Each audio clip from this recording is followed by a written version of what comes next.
Oi, gente! Hoje nós vamos falar sobre onde se encontram os nossos líderes, em que dimensão do pensamento, em que absurdidade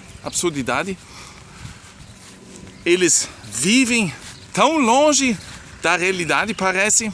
Nós hoje vamos falar dos britânicos, né? Onde sempre de novo você pensa que, na verdade, pior a situação não pode ficar. Mas aí passa um dia, passa 2 dias, aí vem outra ideia como a gente ainda pode acelerar a guerra para trazer mais para dentro da Europa. E isso nós temos hoje através desse absurdo pensamento britânico, onde se pensa que a Rússia deve ser derrotada por completo e depois 50 anos ocupada. É mais ou menos um pensamento que nem eles tiveram da Alemanha, né? Eu acredito, porque hoje em dia, 80 anos depois, nós ainda não somos um país soberano, nós somos ainda ocupados por americanos, britânicos, e agora eles pensam que podem fazer a mesma coisa com a Rússia, gente. A Rússia, né? Um país com armas nucleares, pensar que, em últimas consequências, não vai fazer uso disso, é inacreditável, né, gente?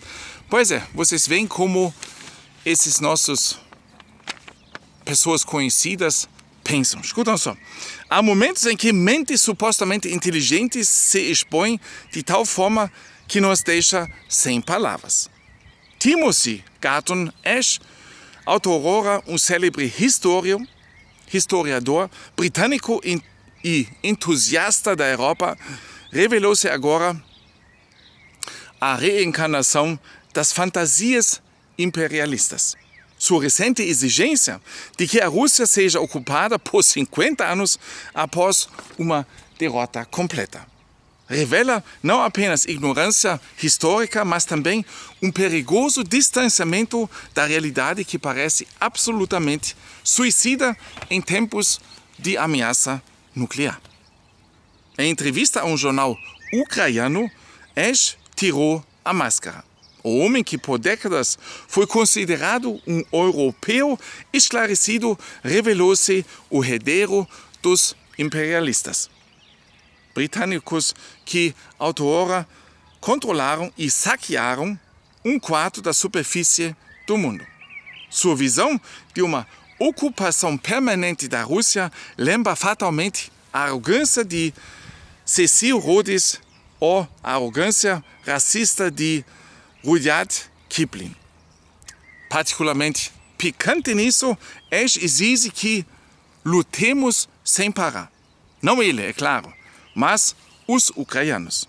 Essa disposição cínica de lutar até o último ucraniano, enquanto se mantém em segurança em Oxford, expõe a depravação moral desses autoproclamantes estrategistas da guerra. O historiador Ash parece ter jogado sua própria experiência ao mar. Ele aponta para as derrotas russas na guerra da Crimeia, em Tsushima e no Afeganistão. Mas, deliberadamente, ignora o fato de que em nenhum desses conflitos o coração da Rússia foi ameaçado. Sempre que a Rodina, a pátria-mãe, estava em perigo, a Rússia prevalecia. Napoleão e Hitler poderiam nos dizer uma coisa ou duas sobre isso, se ainda tivessem vivos. Devemos nos libertar da suposição de que a Rússia é invencível, diz Ash. Ele deveria, em vez disso, nos libertar da ilusão de que uma potência nuclear com mais de 6.000 ogivas nucleares pode simplesmente ser ocupada como a Índia ou o Egito já foram. A obsessão britânica com a Rússia como arqui-inimiga tem profundas raízes históricas. Quando o Império Tsarista se expandiu para a Ásia Central, Londres temeu por sua joia de coroa indiana. Esse medo paranoico do uso russo está profundamente enraizado no DNA da política externa britânica e continua a ressoar até hoje. A retórica de guerra de Ash, essa em linhagem direta com a intervenção desastrosa de Boris Johnson na primavera de 2022, talvez vocês lembram ainda o que houve naquela ocasião, enquanto Kiev e Moscou caminhavam para um acordo de paz em Istambul, o então primeiro-ministro britânico torpedeou essas negociações. Johnson agiu como um James Bond moderno, exceto que pelo menos 007 arriscou apenas vidas fictícias. As consequências dessa sabotagem britânica são devastadoras. Centenas de milhares de mortes, cidades destruídas e famílias despedaçadas. E agora Ash exige ainda mais do mesmo. Uma escalada sem fim que ameaça arrastar a Europa para o abismo.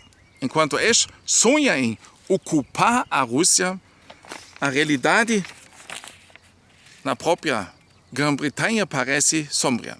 A dívida nacional atingiu um recorde histórico de mais de 100% do PIB. Mais de 15 milhões de britânicos vivem na pobreza e quase uma em cada 4 crianças cresce em condições precárias. A antiga potência global não consegue mais controlar suas próprias fronteiras, muito menos ocupar países estrangeiros. A ironia da história, enquanto os intelectuais britânicos sonham com novas aventuras coloniais, seu próprio país se transforma cada vez mais em um estado falido. A infraestrutura está se desintegrando, a economia está estagnada e, em muitas cidades, outras forças já assumiram o controle há muito tempo. Me parece que o que eu estou passando para vocês aqui parece um espelho o que a gente sente aqui na Alemanha. Só que acho que tanto a França como também a Grã-Bretanha eles já estão um passo mais na frente. O que torna as fantasias de Ash tão explosivas é o contexto em que são expressas. Não vivemos mais no século XVIII, quando se podia perseguir a política das canhoneiras imponentemente. A Rússia possui o maior arsenal nuclear do mundo e deixou claro repetidamente que defenderia sua existência por todos os meios necessários. Uma ocupação permanente da Rússia, como Ash defende, levaria inevitavelmente ao uso de armas nucleares. Esse homem não percebe que está provocando o fim da civilização. Ou será que, indiferente, contando que a odiada Rússia pereça? Por trás da retórica beligerante do Ash escondem-se interesses tangíveis. Uma guerra sem fim na Ucrânia une a Rússia, enfraquece a Europa e fortalece o domínio anglo-saxão. A City de Londres e seus malabaristas financeiros esfregam as mãos enquanto o continente arde em chamas. Não é coincidência que políticos e intelectuais britânicos sejam os que mais clamam por uma escalada. Eles têm menos a perder e mais a ganhar. Uma Europa enfraquecida e dividida faria de Londres a potência dominante novamente. Pelo menos em seus sonhos. Gente, vocês veem, né? Ainda bem que nós temos essa beleza que está ao redor aqui, porque senão a gente perde a esperança do nosso futuro ser humano, né? Porque essas ideias começam a cada vez mais a se espalhar também através das mídias, né? Porque eles também gostam, né, de empurrar essas ideias absurdas, né? E cada vez mais pessoas me parecem que caem nessa armadilha. Gente, forte abraço. O que vocês pensam desse absurdo? Talvez uns e outros de vocês. Eu conheço também alguns conhecidos meus que dizem, não, tá mais do que na hora de acabar com a Rússia. Gente, tem pessoas desse tipo, infelizmente, parece que eles não entendem o que significa isso também para nós, europeus. Forte abraço, mão no coração, até mais.